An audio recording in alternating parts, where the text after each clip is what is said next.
ਸਤਿ ਸ਼੍ਰੀ ਅਕਾਲ ਜੀ, मैं हाँ हरजोत कौर। तुसीं वेख रहे हो प्रोग्राम खबर पड़ताल। साडे नाल जुड़े हुए ने सीनियर पत्रकार सुरिंदर डल्ला जी। बहुत बहुत स्वागत है डल्ला जी, सत श्री अकाल। सत श्री अकाल हरजोत जी, बहुत बहुत धन्यवाद तुहाडा भी और दुनिया भर के पंजाबियों का भी बहुत बहुत धन्यवाद। सो डल्ला जी, अज किहड़ियां तीन वड्डियां खबरां ने जिन्हां दा एनालिसिस तुसीं पूरी जानकारी दर्शकों नाल सांझी करना चाहोगे? मैं जरूर चाहांगी कि एक एक करके सारियां खबरां ते तुसीं गल करियो।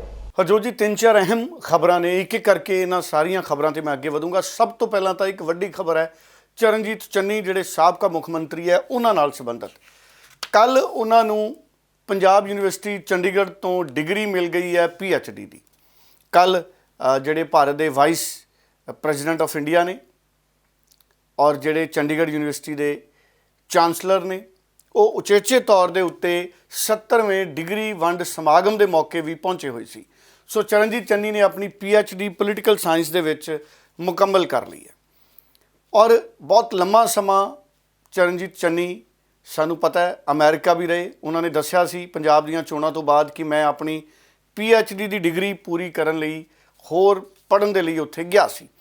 हुण चरणजीत चन्नी ने पहला भी BA भी की पंजाब यूनिवर्सिटी तो, फिर लॉ किया उन्होंने, फिर उन्होंने MA की पोलिटिकल साइंस की, फिर MBA भी की।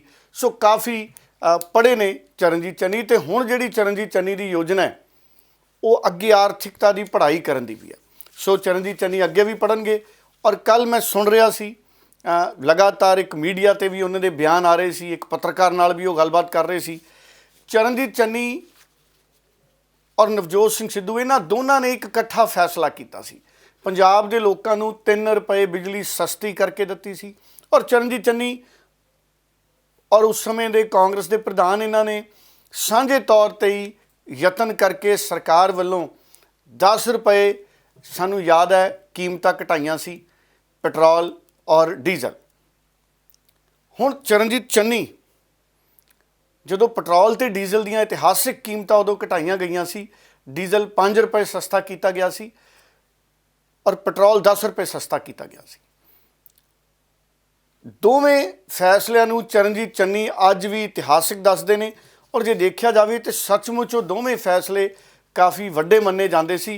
जदों चोणां सी 2022 दियां उस तो पहला दसंबर दे विच ही, जनवरी तो पहला पहला इन्होंने 3 रुपए सबसिडी जिहड़ी तय की गई सी जिहड़े बिजली के मीटरां की समर्था के मुताबक, और इस तरह इन्होंने डीजल और पेट्रोल सस्ता किया सी। हालांकि उस तो बाद कभी भी पेट्रोल ते डीजल सस्ता पंजाब च नहीं किया गया, भावें आम आदमी पार्टी की सरकार ने 70 पैसे के करीब सैस लाया सी और ना ही कभी बिजली उस तो बाद सस्ती की गई, भावें बिजली मुफ्त की गई। हुण मुफ्त बिजली ते भी चरणजीत चन्नी ने अपना प्रतिक्रम दिता है। चरणजीत चन्नी कहते जिहड़ी मुफ्त बिजली की योजना है भगवंत मान होना दी, वो छलावा है। चरणजीत चन्नी कह रहे हैं ये छलावा है जिहड़ी मुफ्त बिजली योजना है भगवंत मान की। चरणजीत चन्नी के अपने तर्क ने, वो कहते बिजली एड्डी ज़्यादा महंगी करती, जे कुछ महीने जीरो बिल भी आ गया तो हुण जिहड़ा वधी जदों बिजली का मुल वध गया तो जदों खपत गर्मी च बिजली की वधनी है तो फिर जिहड़े वो अगर कुछ बिल जीरो बिल भी आए ने तो हुण अगर बिल आ गया तो वो इन्नी ज़्यादा महंगी होगी बिजली कि वो बराबर गल हो जानी है। सो ये चरणजीत चन्नी होना दा अपना तर्क सी। एक गल होर चरणजीत चन्नी होना ने कही, वो कहते साडी सरकार वेले 27 लाख लोगों को 200 यूनिट बिजली मुफ्त मिलती सी, भावें उन्हों का 220 यूनिटां 300 यूनिटां भावें उन्हों का बिल आउंदा सी पर उन्होंने 200 यूनिट के पैसे नहीं लगते सी।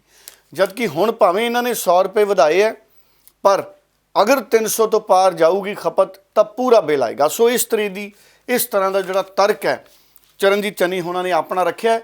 पर मेरा ही मनना है कि किते ना किते पंजाब च वड्डी पद्धर ते अजिहे लोग ने, भावें वो किसी भी भाईचारे नाल संबंधित होण, जिहड़े कुछ महीने जीरो बिल आए ने, निश्चित तौर पर उहदा उन्हां नूं फायदा महसूस होया है। और मेरा ये भी मनना है कि जिहड़े लोग जिन्हां दा सरदा है, जिन्हां दा अगर बिल आ जाए तां भी जिन्हां नूं कोई दिक्कत नहीं है, निश्चित तौर पर उन्हां दे बिल जिहड़े ने गर्मी वधन दे नाल आ सकदे ने, क्योंकि जिन्हां ने AC चलाउणा है तो फिर जे बिल भी वध आ जाऊगा मैनूं लगदा उन्हां नूं चुभना नहीं। पर साडे बहुत सारे लोग ने पंजाब दे विच जिहड़े AC जिन्हां लई बहुत वड्डी गल है, जिन्हां लई पक्खा लाइट ਇੱਕ ਸਧਾਰਨ ਬਹੁਤ ਔਖੀ ਜ਼ਿੰਦਗੀ ਜਿਉਣੀ ਪੈਂਦੀ ਹੈ ਬਹੁਤ ਸਾਰੇ ਲੋਕਾਂ ਨੂੰ। ਉਹਨੇ ਰੁਜ਼ਗਾਰ ਦੇ ਸਾਧਨ ਨਹੀਂ, ਬਹੁਤ ਜ਼ਿਆਦਾ ਬੇਰੁਜ਼ਗਾਰੀ ਹੈ। ਕਿਸਾਨੀ ਸਾਡੀ ਬਹੁਤ ਔਖੀ ਹੈ, ਛੋਟੇ ਮਜ਼ਦੂਰ ਸਾਡੇ ਕਿਸਾਨ। ਸੋ ਇਸ ਕਰਕੇ ਮੈਨੂੰ ਇਹ ਲੱਗਦਾ ਹੈ ਕਿ ਮੁਫਤ ਬਿਜਲੀ ਦੀ ਯੋਜਨਾ ਉਹਨਾਂ ਸਾਰੇ ਲੋਕਾਂ ਲਈ ਬਹੁਤ ਲਾਹੇਵੰਦ ਯੋਜਨਾ ਦੇ ਰੂਪ ਦੇ ਵਿੱਚ ਸਾਨੂੰ ਪ੍ਰਵਾਨ ਕਰ ਲੈਣਾ ਚਾਹੀਦਾ ਹੈ।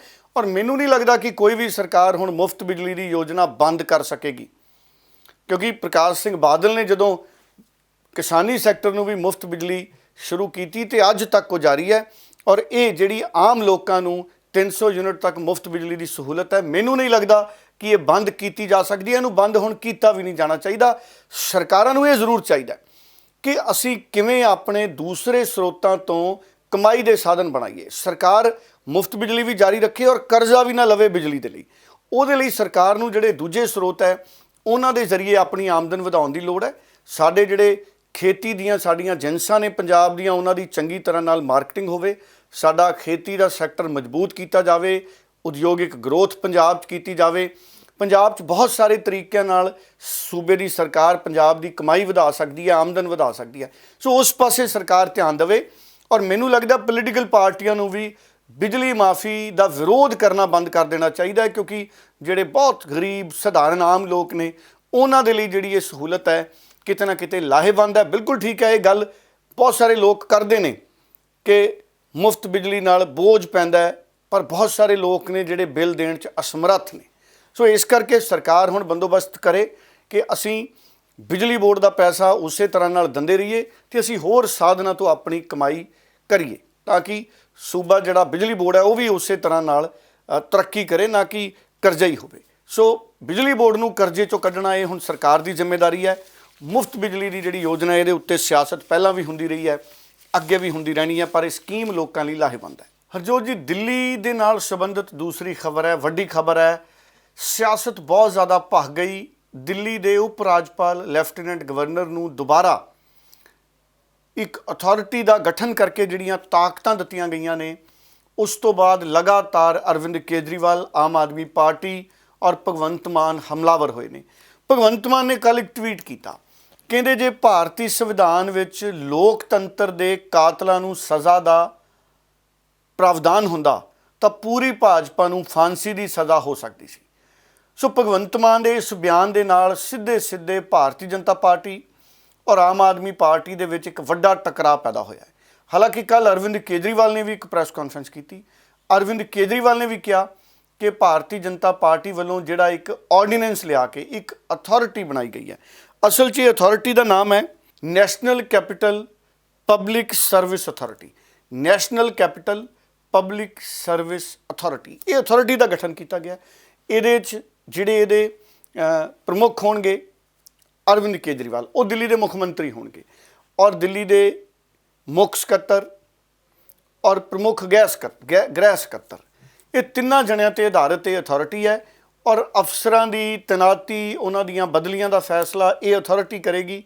ਔਰ ਅਗਰ ਕਿਸੇ ਨਾਂ 'ਤੇ ਸਹਿਮਤੀ ਨਹੀਂ ਬਣਦੀ ਤੇ ਫਿਰ ਦਿੱਲੀ ਦੇ ਲੈਫਟੀਨੈਂਟ ਗਵਰਨਰ ਕੋਲੇ ਇਹ ਨਾਮ ਜਾਣਗੇ ਅਤੇ ਉਹ ਫਿਰ ਆਪਣਾ ਫਾਈਨਲ ਡਿਸੀਜਨ ਦੇਣਗੇ। ਇੱਕ ਤਰੀਕੇ ਨਾਲ ਆਰਡੀਨੈਂਸ ਦੇ ਜ਼ਰੀਏ ਜਿਹੜੀ ਇਹ ਅਥਾਰਟੀ ਬਣਾਈ ਗਈ ਹੈ, ਉਹਦੇ ਨਾਲ ਇੱਕ ਵਾਰੀ ਫਿਰ ਪੋਸਟਿੰਗ ਔਰ ਬਦਲੀਆਂ ਦਾ ਜਿਹੜਾ ਅਧਿਕਾਰ ਹੈ ਅਸਿੱਧੇ ਰੂਪ 'ਚ ਜਾਂ ਸਿੱਧੇ ਰੂਪ 'ਚ ਦਿੱਲੀ ਦੇ ਲੈਫਟੀਨੈਂਟ ਗਵਰਨਰ ਦੇ ਅਧੀਨ ਚਲਿਆ ਗਿਆ।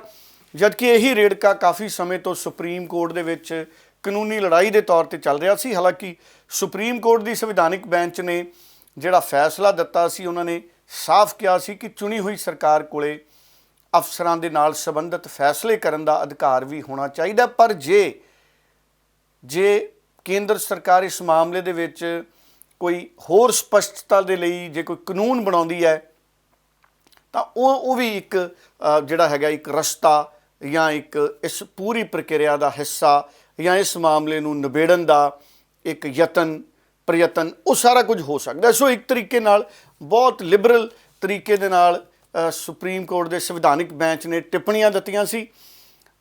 ਭਾਰਤੀ ਜਨਤਾ ਪਾਰਟੀ ਦਾ ਇਹ ਤਰਕ ਹੈ ਕਿ ਅਰਵਿੰਦ ਕੇਜਰੀਵਾਲ ਨੇ ਉਹ ਹਿੱਸਾ, ਆਮ ਆਦਮੀ ਪਾਰਟੀ ਨੇ ਉਹ ਹਿੱਸਾ ਪ੍ਰਚਾਰਿਆ ਜਿਹੜਾ ਹਿੱਸਾ ਉਹਨਾਂ ਦੇ ਮਾਫਕ ਸੀ, ਔਰ ਸੁਪਰੀਮ ਕੋਰਟ ਵੱਲੋਂ ਇਹਦੇ ਉੱਪਰ ਕਿਸੇ ਤਰ੍ਹਾਂ ਦੇ ਕਾਨੂੰਨ ਬਾਰੇ ਜਿਹੜਾ ਜ਼ਿਕਰ ਹੈ ਜਾਂ ਕੋਈ ਸਪਸ਼ਟਤਾ ਲਿਆਉਣ ਬਾਰੇ ਕੋਈ ਕਾਨੂੰਨ ਦੀ ਜਿਹੜੇ ਰੈਫਰੈਂਸ ਨੇ ਜਾਂ ਸੁਝਾਅ ਹੈ ਜਾਂ ਜ਼ਿਕਰ ਹੈ, ਉਹਦੇ ਤੇ ਆਮ ਆਦਮੀ ਪਾਰਟੀ ਨੇ ਕੋਈ ਗੱਲ ਨਹੀਂ ਕੀਤੀ। ਔਰ ਬੀਜੇਪੀ ਕਹਿ ਰਹੀ ਹੈ ਕਿ ਅਸੀਂ ਸੁਪਰੀਮ ਕੋਰਟ ਦੇ ਉਸੇ ਸੁਝਾਅ ਜਾਂ ਨਜ਼ਰੀਏ ਦੇ ਮੱਦੇਨਜ਼ਰ ਅਸੀਂ ਫੈਸਲਾ ਕੀਤਾ ਹੈ ਔਰ ਕੇਂਦਰ ਸਰਕਾਰ ਨੇ ਆਰਡੀਨੈਂਸ ਲਿਆਂਦਾ ਹੈ, national capital public service authority. ਹੁਣ ਬੀਜੇਪੀ ਦੇ ਵੱਡੇ ਵੱਡੇ ਲੀਡਰਾਂ ਨੇ ਕੱਲ੍ਹ ਪ੍ਰੈਸ ਕਾਨਫਰੰਸ ਕੀਤੀ। ਆਮ ਆਦਮੀ ਪਾਰਟੀ ਵੱਲੋਂ ਅਰਵਿੰਦ ਕੇਜਰੀਵਾਲ, ਉਹਨਾਂ ਦੇ ਮੰਤਰੀ ਬੀਬੀ ਆਤਸ਼ੀ, ਭਗਵੰਤ ਮਾਨ ਨੇ ਟਵੀਟ ਕੀਤਾ, ਬਹੁਤ ਸਾਰੇ ਸੰਜੇ ਸਿੰਘ ਉਹਨਾਂ ਨੇ ਲਗਾਤਾਰ ਮੀਡੀਆ ਦੇ ਵਿੱਚ ਬਿਆਨ ਦਿੱਤੇ। ਇਹ ਰੇੜਕਾ ਬਹੁਤ ਜ਼ਿਆਦਾ ਵੱਧਦਾ ਜਾ ਰਿਹਾ ਕਿਉਂਕਿ ਦਿੱਲੀ ਦੇ ਵਿੱਚ ਜਿਹੜੇ ਅਫਸਰ ਨੇ ਉਹਨਾਂ ਦੀ ਤੈਨਾਤੀ ਬਹੁਤ ਵੱਡਾ ਮੁੱਦਾ ਹੈ। ਆਮ ਆਦਮੀ ਪਾਰਟੀ ਨੂੰ ਲੱਗਦਾ ਹੈ ਕਿ ਕੇਂਦਰ ਸਰਕਾਰ ਅਫਸਰਾਂ ਦੀ ਤੈਨਾਤੀ ਦੇ ਵਿੱਚ ਗੈਰ ਜ਼ਰੂਰੀ ਦਖਲ ਦੇ ਰਹੀ ਹੈ। ਭਾਰਤੀ ਜਨਤਾ ਪਾਰਟੀ ਕਹਿ ਰਹੀ ਹੈ ਕਿ ਦਿੱਲੀ ਦੇ ਵਿੱਚ ਸਿਰਫ ਦਿੱਲੀ ਸਰਕਾਰ ਨਹੀਂ ਹੈ, ਦਿੱਲੀ ਇੱਕ ਯੂਨੀਅਨ ਟੈਰੀਟਰੀ ਹੈ। ਔਰ ਮਨਜਿੰਦਰ ਸਿਰਸਾ ਨੇ ਵੀ ਇਹਦੇ ਉੱਪਰ ਬਹੁਤ ਜ਼ਿਆਦਾ ਵਿਆਖਿਆ ਕੀਤੀ ਹੈ। ਉਹ ਕਹਿੰਦੇ ਨੈਸ਼ਨਲ ਕੈਪੀਟਲ ਰੀਜਨ ਹੈ, ਇਸ ਕਰਕੇ ਲੈਫਟੀਨੈਂਟ ਗਵਰਨਰ ਹੈ ਜਿਹੜਾ ਉਹ ਡਿਸੀਜਨ ਕਰਦੇ ਨੇ। ਹੁਣ ਇਹ ਕਿਹਾ ਜਾ ਰਿਹਾ ਲਗਾਤਾਰ ਜਿਹੜੇ ਭਾਰਤੀ ਜਨਤਾ ਪਾਰਟੀ ਨਾਲ ਸੰਬੰਧਿਤ ਲੀਡਰ ਨੇ ਉਹ ਕਹਿੰਦੇ ਵੀ ਦਿੱਲੀ 'ਚ ਬਹੁਤ ਸਾਰੇ ਹਾਈ ਕਮਿਸ਼ਨ ਨੇ, ਬਹੁਤ ਸਾਰੇ ਵੱਡੇ ਦਫ਼ਤਰ ਨੇ, ਪ੍ਰਧਾਨ ਮੰਤਰੀ ਦਾ ਦਫ਼ਤਰ ਹੈ, ਰਾਸ਼ਟਰਪਤੀ ਦਾ ਦਫ਼ਤਰ ਹੈ, ਸੁਪਰੀਮ ਕੋਰਟ ਹੈ, ਹੋਰ ਦੂਸਰੇ ਮੁਲਕਾਂ ਦੇ ਸਫਾਰਤਖਾਨੇ ਨੇ। ਇਸ ਕਰਕੇ ਦਿੱਲੀ ਦੇ ਵਿੱਚ ਜਿਹੜੀ ਅਫਸਰਾਂ ਦੀ ਤੈਨਾਤੀ ਹੈ ਉਹ ਸਿੱਧੇ ਰੂਪ ਦੇ ਵਿੱਚ ਉਹ ਇਸ ਅਥਾਰਟੀ ਦੇ ਜ਼ਰੀਏ ਹੁਣ ਅਸੀਂ ਕਰਨਾ ਚਾਹੁੰਦੇ ਹਾਂ। ਉਹ ਸਿਰਫ ਇੱਕ ਦਿੱਲੀ ਦੀ ਯੂਨੀਅਨ ਟੈਰੀਟਰੀ ਦੀ ਗਵਰਨਮੈਂਟ ਦੇ ਹਵਾਲੇ ਅਸੀਂ ਨਹੀਂ ਕਰ ਸਕਦੇ। ਹਾਲਾਂਕਿ ਸੁਪਰੀਮ ਕੋਰਟ ਦੇ ਹਵਾਲੇ ਨਾਲ ਆਮ ਆਦਮੀ ਪਾਰਟੀ ਇਹ ਕਹਿ ਰਹੀ ਹੈ ਕਿ ਜ਼ਮੀਨ, ਲੈਂਡ, ਲਾ ਐਂਡ ਆਰਡਰ ਔਰ ਪੁਲਿਸ, ਇਹਨੂੰ ਛੱਡ ਕੇ ਸਾਰੇ ਅਧਿਕਾਰ ਦਿੱਲੀ ਦੀ ਸਰਕਾਰ ਕੋਲੇ ਆ। ਔਰ ਸੰਵਿਧਾਨਿਕ ਬੈਂਚ ਨੇ ਇਹ ਗੱਲਾਂ ਕਹੀਆਂ ਨੇ। ਸੋ ਅਰਵਿੰਦ ਕੇਜਰੀਵਾਲ ਉਹਨਾਂ ਨੇ ਬਕਾਇਦਾ ਪ੍ਰੈਸ ਕਾਨਫਰੰਸ ਵੀ ਕੀਤੀ ਹੈ। ਔਰ ਅਰਵਿੰਦ ਕੇਜਰੀਵਾਲ ਕਹਿੰਦੇ ਮੈਂ ਦਿੱਲੀ ਦੇ ਇੱਕ ਇੱਕ ਘਰ 'ਚ ਜਾਊਂਗਾ ਅਤੇ ਮੈਂ ਲੋਕਾਂ ਨੂੰ ਦੱਸੂਗਾ ਕਿ ਕਿਵੇਂ ਇਹਨਾਂ ਨੇ ਜਨਤਾ ਦੇ ਹੱਕਾਂ ਨੂੰ ਖੋਇਆ। ਉਹ ਕਹਿੰਦੇ ਜੇ ਦੇਸ਼ ਇਸੇ ਤਰ੍ਹਾਂ ਤਾਨਾਸ਼ਾਹੀ ਦੇ ਨਾਲ ਚੱਲੇਗਾ ਤਾਂ ਲੋਕ ਜਾਂ ਡੈਮੋਕ੍ਰੇਸੀ ਕਿਵੇਂ ਜਿੰਦਾ ਰਹੇਗੀ। ਅਰਵਿੰਦ ਕੇਜਰੀਵਾਲ ਦਾ ਤਰਕ ਹੈ। ਔਰ ਉਹਨਾਂ ਨੇ ਇਹ ਵੀ ਕਿਹਾ ਕਿ ਜਿਸ ਤਰ੍ਹਾਂ ਨਾਲ ਭਾਰਤੀ ਜਨਤਾ ਪਾਰਟੀ ਪੇਸ਼ ਆ ਰਹੀ ਹੈ, ਆਉਂਦੀਆਂ ਲੋਕ ਸਭਾ ਦੀਆਂ ਚੋਣਾਂ 'ਚ ਦਿੱਲੀ ਦੇ ਲੋਕ ਭਾਰਤੀ ਜਨਤਾ ਪਾਰਟੀ ਨੂੰ ਸਬਕ ਸਿਖਾਉਣਗੇ। ਇਹ ਵੀ ਜਿਹੜੇ ਤਰਕ ਨੇ ਵੱਖ-ਵੱਖ ਲੀਡਰਾਂ ਦੇ ਆਏ ਨੇ। ਬੀਜੇਪੀ ਦੇ ਲੀਡਰਾਂ ਦਾ ਤਰਕ ਹੈ ਕਿ ਸੰਵਿਧਾਨ ਮੁਤਾਬਕ ਹੀ ਆਰਡੀਨੈਂਸ ਲਿਆਂਦਾ ਗਿਆ ਹੈ ਕਿਉਂਕਿ ਜਿਹੜੀ ਸੰਵਿਧਾਨਿਕ ਬੈਂਚ ਦਾ ਫੈਸਲਾ ਸੀ ਉਹਦੇ ਵਿੱਚ ਪ੍ਰੋਵੀਜ਼ਨ ਸੀ, ਅਸੀਂ ਆਰਡੀਨੈਂਸ ਦੇ ਜ਼ਰੀਏ ਇਸ ਮਸਲੇ ਨੂੰ ਹੱਲ ਕਰਨ ਦੀ ਕੋਸ਼ਿਸ਼ ਕੀਤੀ ਹੈ। ਪਰ ਇਹ ਮਸਲਾ ਬਹੁਤ ਜ਼ਿਆਦਾ ਗੁੰਝਲਦਾਰ ਬਣ ਗਿਆ।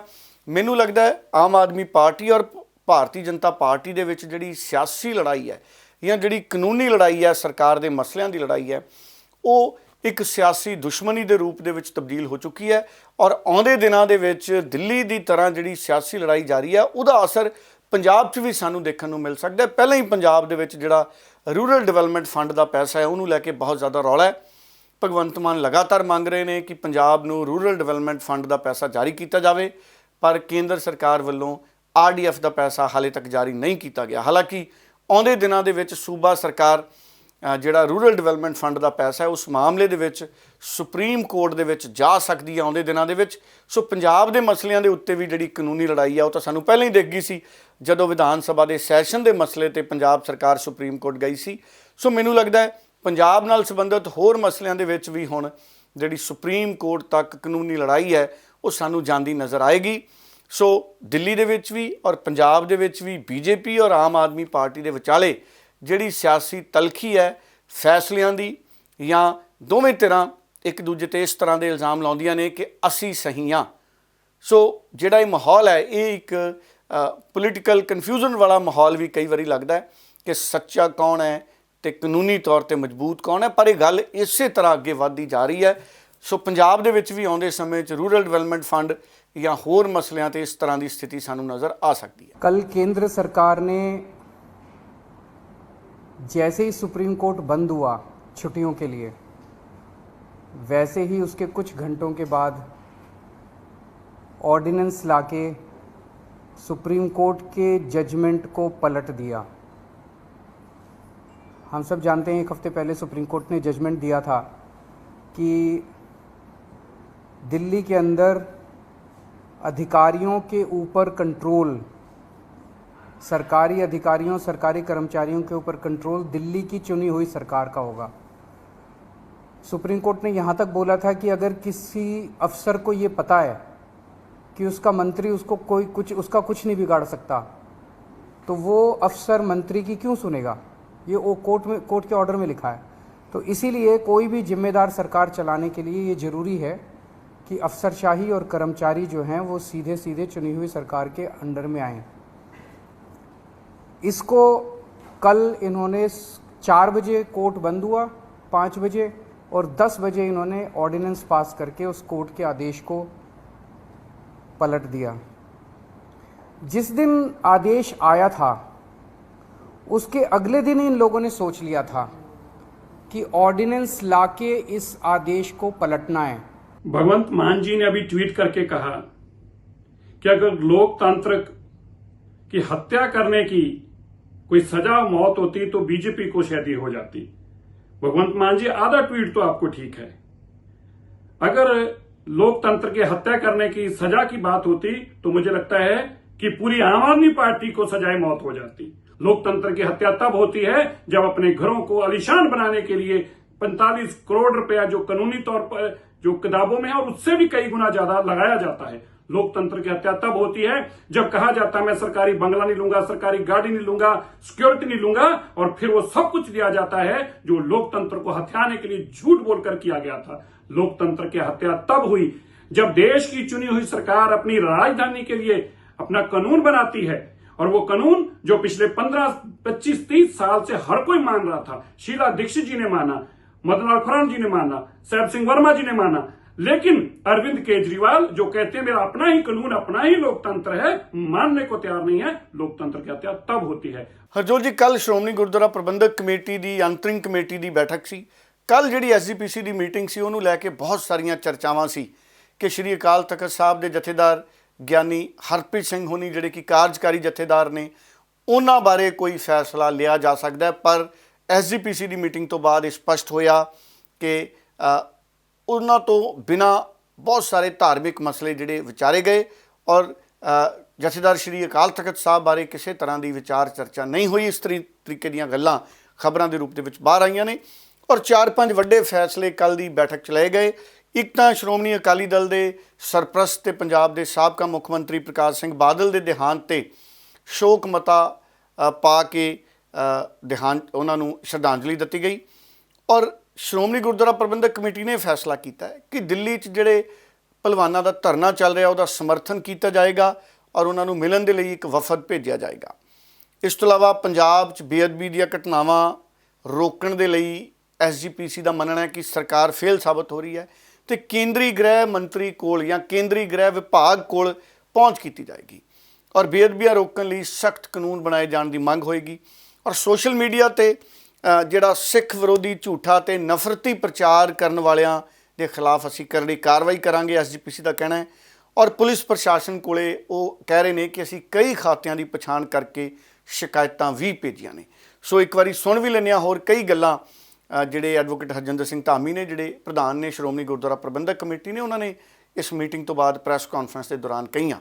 ਬੜੇ ਅਫਸੋਸ ਨਾਲ ਐਗਜ਼ੈਕਟਿਵ ਕਮੇਟੀ ਨੇ ਅੱਜ ਇਸ ਗੱਲ ਤੇ ਵੀ ਦੁੱਖ ਦਾ ਪ੍ਰਗਟਾਵਾ ਕੀਤਾ ਵੀ ਦਿੱਲੀ ਦੇ ਵਿੱਚ ਲਗਾਤਾਰ ਉਹ ਜਿਹੜੇ ਉੱਥੇ ਧਰਨੇ ਤੇ ਬੈਠੇ ਆ ਤੇ ਖਾਸ ਕਰਕੇ ਉਹ ਜਿਹੜੀਆਂ ਲੜਕੀਆਂ ਜਿਨ੍ਹਾਂ ਨਾਲ ਬੇਇਨਸਾਫੀ ਹੁੰਦੀ ਆ ਉਹਨਾਂ ਦੀ ਸਾਰ ਨਹੀਂ ਲਈ ਜਾ ਰਹੀ। ਸ਼੍ਰੋਮਣੀ ਗੁਰਦੁਆਰਾ ਪ੍ਰਬੰਧਕ ਕਮੇਟੀ ਦਾ ਇੱਕ ਵਫਦ ਸਾਡਾ ਜਿਹੜਾ ਆ ਉਹ 2-3 ਦਿਨਾਂ ਦੇ ਵਿੱਚ ਹੀ ਉੱਥੇ ਉਹਨਾਂ ਦੇ ਨਾਲ ਮੁਲਾਕਾਤ ਕਰਕੇ ਉਹਨਾਂ ਦੇ ਉਸ ਸੰਘਰਸ਼ ਦੇ ਵਿੱਚ ਜਿਹੜਾ ਸ਼ਰੀਕ ਹੋਊਗਾ ਕਿ ਪਿਛਲੇ ਲੰਮੇ ਸਮੇਂ ਤੋਂ ਇੱਕ ਵਰਤਾਂਤ ਜਿਹਾ ਸ਼ੁਰੂ ਹੋ ਗਿਆ ਕਿ 2000 ਬੰਦੇ ਜਾਂ ਇੱਕ ਜਾਲੀ ਜਿਹੀਆਂ ਪੋਸਟਾਂ ਪਾਉਂਦੇ ਆ, ਕਦੇ ਕਕਾਰਾਂ ਤੇ ਕੜਤਣ ਕਰਦੇ ਆ, ਕਦੇ ਹੋਰ ਸਾਡੇ ਜਿਹੜੇ ਇਤਿਹਾਸਕ ਫੈਕਟ ਆ ਉਹਨਾਂ ਤੇ ਕਟਾਕਸ਼ ਕਰਦੇ ਆ ਤੇ ਅਸੀਂ ਉਹਨਾਂ ਦੇ ਸਬੰਧ ਦੇ ਵਿੱਚ ਲਕੇਟ ਵੀ ਕੀਤੇ ਕਈ ਤਾਂ ਤੇ ਲਕੇਟ ਕਰਨ ਤੋਂ ਬਾਅਦ ਅਸੀਂ ਤਕਰੀਬਨ ਪੁਲਿਸ ਕਮਿਸ਼ਨਰਸ ਨੂੰ ਉਹਦੇ ਬਾਬਤ ਕੰਪਲੇਂਟਾਂ ਵੀ ਕੀਤੀਆਂ, ਸ਼ਿਕਾਇਤਾਂ ਵੀ ਕੀਤੀਆਂ, ਪਰ ਅੱਜ ਤੱਕ ਕਿਸੇ ਤੇ ਪਰਚਾ ਨਹੀਂ ਦਰਜ ਕੀਤਾ ਗਿਆ। ਐਡੀ ਭੱਦੀ ਸ਼ਤਾਬਦੀ ਉਹ ਬੋਲਦੇ ਆ ਉਹਨਾਂ ਦੇ ਚਿਹਰੇ ਵੀ ਸਿੱਖ ਰੂਪ ਦੇ ਵਿੱਚ ਇਹ ਦਿਖਾਲੇ ਜਾਂਦੇ ਆ ਔਰ ਇੱਕ ਬੜਾ ਵੱਡਾ ਮੈਂ ਸਮਝਦਾ ਨਫ਼ਰਤ ਦੀ ਭਾਵਨਾ ਫੈਲਦੀ ਆ ਤੇ ਜੇ ਕਿਸੇ ਮੈਂ ਸਮਝਦਾ ਹੋਰ ਧਰਮ ਦੇ ਖਿਲਾਫ ਹੁੰਦੀ ਹੋਵੇ ਤਾਂ ਰਾਤ ਤੱਕ ਇਹ ਬੰਦੇ ਲੋਕੇਟ ਕਰ ਲੈਣਗੇ। ਪਰ ਅਸੀਂ ਲਗਾਤਾਰ ਸਾਡਾ ਵਿੰਗ ਜਿਹੜਾ ਆ ਸੋਸ਼ਲ ਮੀਡੀਆ ਤੋਂ ਨਹੀਂ ਬੰਦੇ ਵੀ ਲੋਕੇਟ ਕੀਤੇ, ਐਪਲੀਕੇਸ਼ਨਾਂ ਕੰਪਲੇਂਟਸ ਵੀ ਫਾਈਲ ਕੀਤੀਆਂ, ਪਰ ਵਰਤਾਰਾ ਜਿਹੜਾ ਸਾਡਾ ਉਹਦੇ ਵਿੱਚ ਕੋਈ ਨਾ ਹਾਂ ਪੱਖੀ ਹੰਗਾਰਾ ਤੇ ਨਾ ਕੋਈ ਉਹਦੇ ਅਗਾਂਹ ਕਾਰਵਾਈ ਹੋਈ ਹੈ। ਤੋਂ ਬੜਾ ਵੱਡਾ ਮੰਦਭਾਗਾ ਆ, ਇਹਨੂੰ ਵੀ ਅੱਜ ਦੀ ਐਗਜ਼ੈਕਟਿਵ ਕਮੇਟੀ ਕੰਡੈਮ ਕਰਦੀ ਵੀ ਇਹ ਵਰਤਾਰਾ ਜਿਹੜਾ ਆ ਇਹ ਵਰਤਾਰਾ ਹਰ ਇੱਕ ਦੇ ਨਾਲ ਇੱਕੋ ਜਿਹਾ ਹੋਣਾ ਚਾਹੀਦਾ। ਅੱਜ ਦੀ ਐਗਜ਼ੈਕਟਿਵ ਕਮੇਟੀ ਨੇ ਸਭ ਤੋਂ ਪਹਿਲਾਂ ਪੰਜਾਬ ਦੇ ਬਹੁਤ ਵੱਡੇ ਨੇਤਾ ਜਿਨ੍ਹਾਂ ਨੇ ਪੰਥ ਦੇ ਵਿੱਚ ਵੀ ਤੇ ਪੰਜਾਬ ਸਰਕਾਰ ਦੇ ਵਿੱਚ ਵੀ ਬੜਾ ਲੰਬਾ ਅਰਸਾ ਸੇਵਾ ਕੀਤੀ, ਸਤਿਕਾਰਯੋਗ ਸਰਦਾਰ ਪ੍ਰਕਾਸ਼ ਸਿੰਘ ਜੀ ਬਾਦਲ, ਉਹਨਾਂ ਦੇ ਸਾਡੇ ਤੋਂ ਵਿਛੜ ਜਾਣ ਤੇ 5 ਮੂਲ ਮੰਤਰ ਦੇ ਪਾਠ ਕਰਕੇ ਉਸ ਵਿਛੜੀ ਰੂਹ ਨੂੰ ਸ਼ਰਧਾ ਦੇ ਵੀ ਫੁੱਲ ਭੇਟ ਕੀਤੇ ਆ। ਸੋ ਉਹ ਮੇਰੇ ਵਿਛੜ ਗਏ ਸੀ ਮਨ ਦੇ ਵਿੱਚ ਪਹਿਲਾਂ ਮੈਨੂੰ ਚੇਤਾ ਨਾ ਰਿਹਾ। ਸੋ ਸਾਡੀ ਸ਼ੁਰੂਆਤ ਇੱਥੋਂ ਹੋਈ ਸੀ। ਸੋ ਬਹੁਤ ਬਹੁਤ ਧੰਨਵਾਦ ਡੱਲਾ ਜੀ, ਤੁਸੀਂ ਬੜੇ ਹੀ ਵਧੀਆ ਢੰਗ ਦੇ ਨਾਲ ਖਬਰਾਂ ਦੀ ਪੜਤਾਲ ਕਰਕੇ ਪੂਰੀ ਜਾਣਕਾਰੀ ਦਰਸ਼ਕਾਂ ਨਾਲ ਸਾਂਝੀ ਕੀਤੀ ਹੈ। ਦਰਸ਼ਕਾਂ ਦਾ ਵੀ ਬਹੁਤ ਬਹੁਤ ਧੰਨਵਾਦ ਪ੍ਰੋਗਰਾਮ ਦੇ ਨਾਲ ਜੁੜਨ ਦੇ ਲਈ। ਤੇ ਇਸ ਦੇ ਨਾਲ ਹੀ ਹੁਣ ਮੈਨੂੰ ਯਾਨੀ ਕਿ ਹਰਜੋਤ ਕੌਰ ਨੂੰ ਵੀ ਦਿਓ ਜੀ ਇਜਾਜ਼ਤ। ਧੰਨਵਾਦ, ਬਹੁਤ ਬਹੁਤ ਧੰਨਵਾਦ।